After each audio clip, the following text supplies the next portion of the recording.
శ్రీమాత్రే నమః. ఈ రోజు మనం సింహరాశి వారి గురించి తెలుసుకుందాం. బ్రహ్మంగారి కాలజ్ఞానం ప్రకారం సింహరాశి వారికి 7, 8, 9 తేదీల్లో మీకు జరిగేది తెలిస్తే ఖచ్చితంగా ఆశ్చర్యపోతారు. ఈ 4 రోజుల్లో మీరు 5 రకాలైనటువంటి శుభవార్తలు వినబోతున్నారు.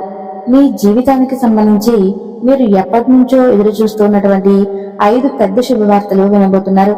అంతేకాకుండా ఈ చెట్టు దగ్గర మీకు కోట్ల ఖజానా లభించబోతుంది. ఇది నేను చెప్తున్న మాట కాదండి, సాక్షాత్తు ఆ బ్రహ్మంగారే చెప్పినటువంటి మాట. కాబట్టి ఈ సింహరాశి వారు నిజంగా మీకు అదృష్టం ఉంటేనే ఈ వీడియో మీకు కంటపడుతుంది. అంతకన్నా అదృష్టం ఉంటేనే ఈ వీడియోని మీరు పూర్తిగా వినగలుగుతారు. ఎందుకంటే మీ గురించి సాక్షాత్తు ఆ వీరబ్రహ్మంగారే చెప్పినటువంటి మాటలు మీ పరంగా విన్నట్లయితే నిజంగా మీరు ఆశ్చర్యానికి గురవుతారు. అలాగే మీ జీవితంలో మీరు చేసుకోవాల్సినటువంటి ఈ పనుల వల్ల, చేసేటటువంటి ఈ పనుల వల్ల మీ భవిష్యత్తు అనేది బంగారుమయం అవుతుంది.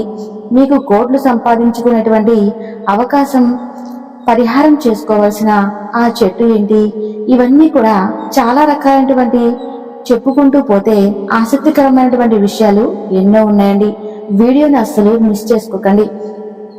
ఎందుకంటే ఈ వీడియో వలన మీకు 100కి 100% ఫలితం అనేది ఉంటుంది. లాభం మాత్రమే ఉంటుంది, ఎటువంటి నష్టమో ఉండదు. టైం వేస్ట్ అని అంతకన్నా అనుకోవద్దు. ఎందుకంటే ఇలాంటి వీడియో మళ్ళీ మీకు దొరకదు. కాబట్టి వీడియోని పూర్తిగా చూడండి. అలాగే మన వీడియోని ఒక చిన్న లైక్ ఇచ్చి శ్రీమాత్రే నమః అని చిన్న కామెంట్ చేసి మన ఛానల్ ను సపోర్ట్ చేయండి. మీరు లైక్ చేయటం వల్ల ఈ వీడియో మరికొంతమంది సింహరాశి వ్యక్తులకు చేరేటటువంటి అవకాశం అనేది ఉంటుంది. అలాగే రాశి చక్రంలో వీరిది 5వ రాశి. ఈ రాశికి అధిపతి రవి అంటే సూర్యుడు. సూర్య భగవానుడి యొక్క అనుగ్రహం అనేది ఈ సింహరాశి వారి మీద పుష్కలంగా ఉంది. సూర్య భగవానుడి యొక్క ఆశీర్వాదం మూలాన వీరికి జీవితంలో చాలా వరకు కూడా అదృష్టం అనేది ఉంటుంది. కానీ మనం చేసుకునే పనులు బట్టే ఉంటుంది. అలాగే వీరి జాతక పరంగా వీరి కష్టాలు అనేవి కూడా చాలా గట్టిగానే వస్తూ ఉంటాయి. కానీ ఎన్ని కష్టాలు వచ్చినప్పటికీ వీరికి ఆ సూర్యుని యొక్క అనుగ్రహం పుష్కలంగా ఉండటం వలన చాలా వరకు కూడా వీరిని పెద్దగా అయితే ఇబ్బంది మాత్రం పెట్టలేవని చెప్పేసి మనకి ఇక్కడ బ్రహ్మంగారే స్వయంగా చెప్పినటువంటి మాట. మనకు ఏదైనా సరే పెద్ద పెద్ద మహానుభావులు ఏ మాట కూడా ఊరికే చెప్పరండి. సింహరాశి అంటే మీరే చూడండి, సింహం అన్నమాట. రాశి చక్రంలో మీది 5వ రాశి. అంటే 5 అని అంటే అదృష్ట సంఖ్యగా మనం ఇక్కడ చెప్పుకోవచ్చు. అలాగే లక్ష్మీదేవికి ఎంతో ఇష్టమైనటువంటి సంఖ్య. శివుని యొక్క అనుగ్రహం కూడా పుష్కలంగా మీ మీద ఉన్నటువంటి రాశి. అంటే శివునికి ఎంతో ఇష్టమైనటువంటి రాశి ఈ సింహరాశి. మీరు అడవిలో చూడండి, ఎన్నో రకాలైనటువంటి జంతువులు ఉంటాయి. పులులు, నక్కలు, గుంట నక్కలు, తోడేళ్లు, ఏనుగులు, ఇలా ఎన్నో రకాలుగా ఉంటాయి. కానీ ఎన్ని జంతువులు ఉన్నప్పటికీ కూడా అడవికి రారాజుగా చెప్పాలి అంటే మాత్రం అది కేవలం సింహరాశి మాత్రమే. ఎందుకంటే సింహానికి ఉన్నటువంటి ధైర్యం కానీ, సింహానికి ఉన్నటువంటి తెలివితేటలు కానీ, సింహానికి ఉన్నటువంటి గర్వము, పొగరు, ఇలా ప్రతిదీ కూడా సింహంలో చాలా గొప్ప లక్షణాలు ఉంటాయి. అన్నిటికీ మించి ధైర్యం ఉంటుంది చూడండి. ఎక్కడా కూడా తగ్గకుండా అడుగులు ముందు వేయటమే తప్ప వెనక్కి వేయడం అనేది సింహం యొక్క చరిత్రలోనే లేదు. అలాగే ఈ సింహరాశి వ్యక్తులు కూడా చాలా ధైర్యవంతులు. చాలా రకాలైనటువంటి మంచి లక్షణాలు వీరి దగ్గర ఉంటాయి.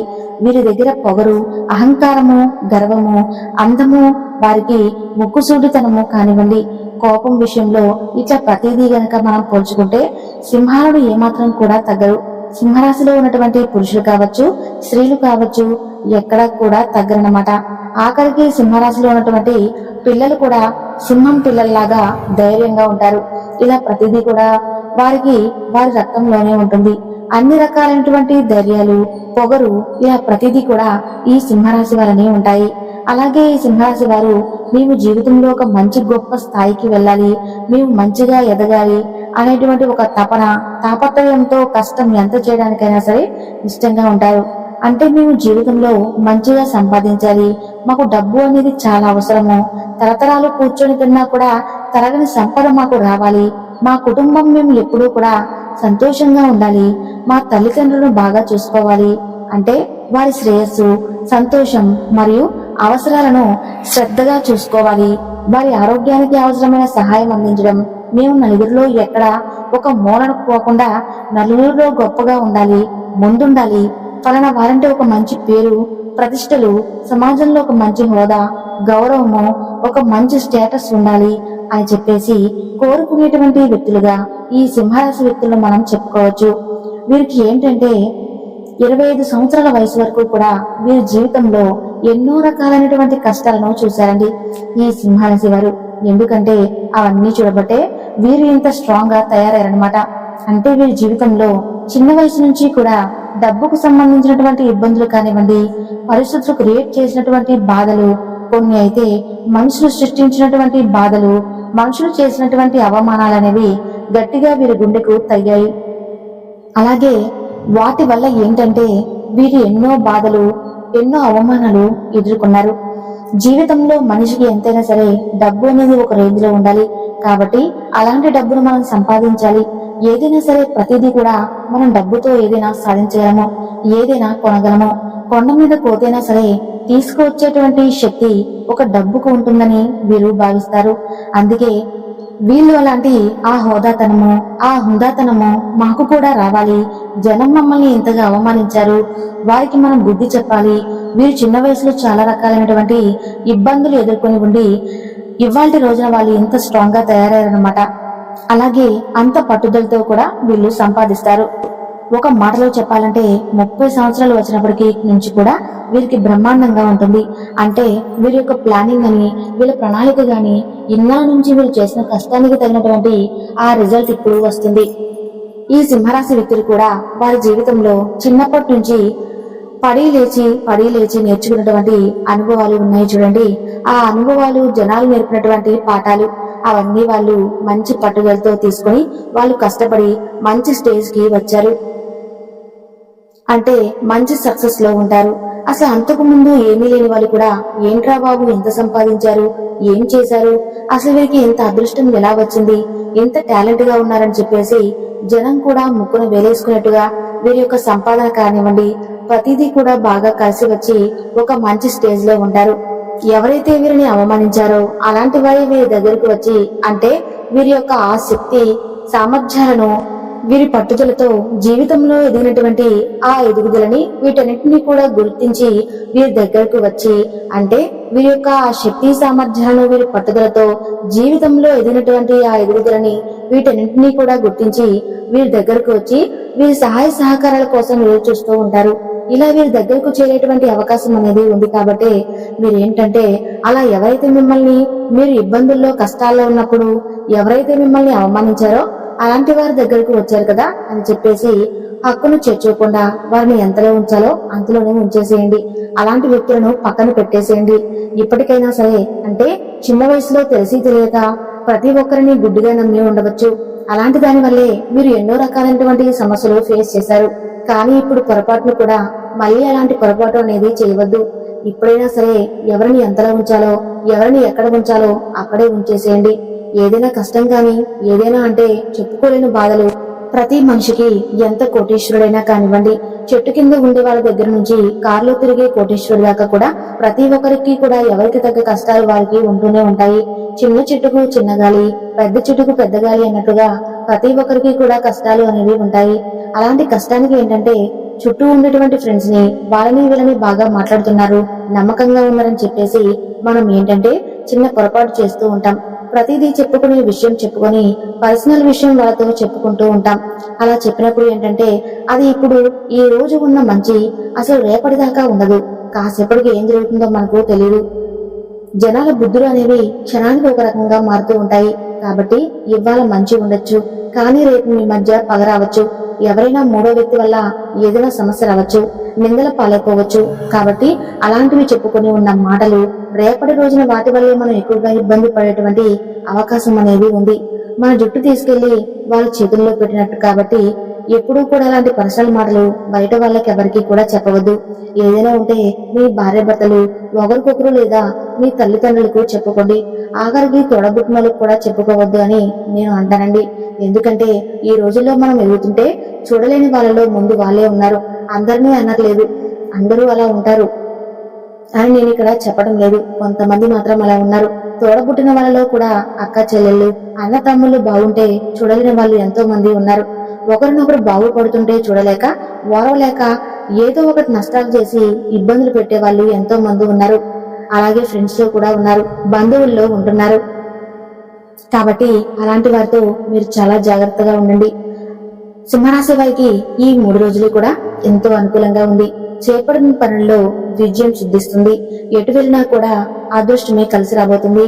కాబట్టి ఈ 3 రోజులు మీరు భయపడాల్సిన అవసరం లేదు. అలాగే సింహరాశి వారికి కొంచెం స్త్రీల వల్ల ఇబ్బందులు ఉన్నాయండి. అంటే ఎవరైనా పరాయి స్త్రీలు కొంచెం ఎక్కువగా మీ మీద ఇంట్రెస్ట్ చూపించడము, అంటే మీ వైపు తదేకంగా గమనించడం ఇలాంటివి చేస్తుంటే వారిని దూరంగా పెట్టండి. భార్యాభర్తల మధ్య ప్రేమ అనేది తప్పనిసరిగా ఉంటుంది. చిన్న చిన్న గొడవలు వచ్చినా కూడా సంసారం అనేటువంటి సాగరంలో మనం సర్దుకుపోతేనే అది సంసారం అవుతుంది. కాబట్టి చాలా వరకు కూడా మీ ఇద్దరి మధ్య ఉన్నటువంటి మానసిక మనస్పర్ధలు అనేవి తొలగిపోయి మంచిగా ప్రేమగా ఉంటారని చెప్పేసి మనం ఇక్కడ క్లియర్ గా చెప్పుకోవచ్చు. ఇక ఈ కోట్ల ఖజానాన్ని చెప్పుకున్నాం కదా, అది ఏంటంటే రావి చెట్టు. రావి చెట్టు గురించి మనందరికీ తెలిసిందేనండి. రావి చెట్టు మహిమ మామూలుది కాదు. రావి చెట్టును మనం సాక్షాత్తు దేవతా వృక్షంగా పరిగణిస్తూ ఉంటాము. శ్రీ మహావిష్ణు స్వరూపంగా చెప్పుకుంటూ ఉంటాము. అంతేకాకుండా ఆ పరమశివునికి ప్రీతికరమైనటువంటి చెట్టు అన్నమాట. ఈ చెట్టు దగ్గర మీకు కోట్ల ఖజానా లభించబోతుందని చెప్పుకున్నాము. కోట్ల ఖజానా అంటే చెట్టు దగ్గర కోట్లు దొరుకుతాయని కాదండి. ఆ చెట్టు దగ్గర మీరు ఈ చిన్న పని కనుక చేసినట్లయితే ఖచ్చితంగా మీరు జీవితంలో కోట్లు సంపాదించుకునే అవకాశం అనేది ఉంటుంది. మూసుకుపోయినటువంటి ధన ద్వారాలు తెరుచుకుంటాయి. 4 దిక్కుల నుంచి ధనం దూసుకురావడానికి, మీరు ఇంకా మంచి సక్సెస్ లోకి ఎదగడానికి అవకాశం అనేది ఉంటుంది. అలాగే రావి చెట్టుకి శాస్త్రాల్లో కూడా మనం చెప్పుకుంటూ పోతే ఎంతో పెద్ద పేరు ఉంది. కాబట్టి అలాంటి రావి చెట్టుకు దగ్గర మనం చిన్న పరిహారం చేయాలి. మీరు ఉదయాన్నే లేచి శుచిగా స్నాన కార్యక్రమాలు పూర్తి చేసుకుని తలస్నానం చేసేసి మంచిగా ఎరుపు లేదా తెలుపు లేదా పసుపు రంగు లాంటి బట్టలు అనేవి మీరు ధరించి రావి చెట్టు దగ్గరకు ఒక గ్లాసుడు పాలను తీసుకుని వెళ్ళాలి. ఈ పరిహారం వచ్చేటప్పటికి సోమవారం కానివ్వండి, శుక్రవారం కానివ్వండి, శనివారం, ఈ 3 రోజుల్లో మీరు ఎప్పుడైనా చేసుకోవచ్చు. అలా తీసుకువెళ్ళేసి ఆ చెట్టుకు కాస్తంత పసుపు కుంకుమలు బొట్లు పెట్టేసి, ఒకవేళ మగవాళ్ళు అయితే కుదరలేదు అనుకోండి, మామూలుగా అయినా సరే ఆ చెట్టుకు ఒక గ్లాసు పాలను పోసేయండి. అలా ఆ పాలను పోసేసి చెట్టును తాకి చెట్టు చుట్టూ 11 ప్రదక్షిణలు చేయాలి. అలాగే ఆ చెట్టును తాగినప్పుడు మీరేంటంటే ఓం నమో నారాయణాయ అని చెప్పేసి ఆ మంత్రాన్ని మీకు అవకాశం ఉంటే ఆ చెట్టు దగ్గరే 10 లేదా 15 నిమిషాలు కూర్చుని 108 సార్లు ఆ మంత్రాన్ని మీ మనసులో స్మరించుకోండి. అలా చేయటం వలన మీకు ఉన్నటువంటి దోషాలన్నీ పోయి పట్టిందల్లా కూడా బంగారం అవుతుందండి. చాలా చాలా పవర్ఫుల్ పరిహారం. ఇది చేయటం వలన మీకు ఉన్నటువంటి దోషాలు, కష్టాలు ఏదైనా ఉన్నా కూడా తొలగిపోతాయి. శనీశ్వరుడి అనుగ్రహం కలుగుతుంది. మీకు ఏలినాటి శని ప్రభావం ఉంది కాబట్టి మీరు ఇన్ని కష్టాలను అనుభవిస్తున్నారు. ప్రతి శనివారం శనీశ్వరుడి ఆలయానికి వెళ్లి శనీశ్వరుడికి తైలాభిషేకం చేసి నువ్వుల నూనెతో అభిషేకం చేసి నల్ల నువ్వులు, బెల్లం స్వామివారికి ప్రసాదంగా సమర్పించండి. ఇలా చేయటం వలన మీకు ఉన్న దోషాలన్నీ పోతాయి. ఆ శనీశ్వరుడి అనుగ్రహం కలుగుతుంది. మీరు ఎంతో కష్టంతో నిష్ఠతో పూజలు చేసినట్లయితే సానుకూలమైన ఫలితాలను పొందుతారు. చూశారు కదండి, సింహరాశి వారు ఇలాంటి పరిహారాలు చేసుకుంటే మీ జీవితంలో ఎన్నో అద్భుతమైన ఫలితాలను చూడవచ్చు. ఈ వీడియో మీకు నచ్చితే తప్పకుండా లైక్ చేసి శ్రీమాత్రే నమః అని చిన్న కామెంట్ చేయండి. Thank you.